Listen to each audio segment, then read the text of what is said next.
L'inspiration est jamais évidente de la déterminer en un point. Je pense que c'est une myriade d'inspirations.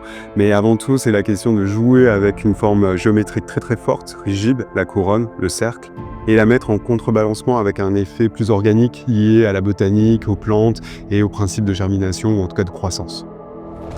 Il y a une sorte d'évolution, une base qui est assez chargée, assez fournie, qui lui permet une certaine solidité au sol, et au fur et à mesure, ça s'effile, ou ça, on va dire, c'est une forme qui s'affine et qui devient vraiment très très haute.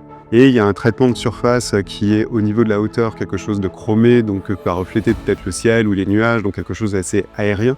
Et au fur et à mesure, la base, comme je disais, qui est très solide, très massive, beaucoup plus large et qui a un traitement beaucoup plus brut.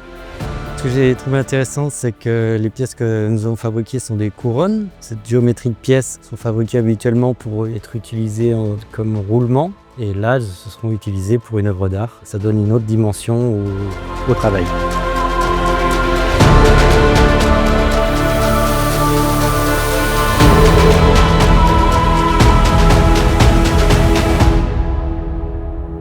Nous avons choisi l'œuvre de Benoît Biotte parce que pour nous, il correspond d'une part à des valeurs qui correspondent à l'entreprise, qui englobe plusieurs savoir-faire puisqu'il a été fabriqué au travers de 3 usines du groupe sur le même territoire. Donc ça montre aussi les forces territoriales et donc l'ancrage que nous portons au travers de l'organisation du groupe ACI.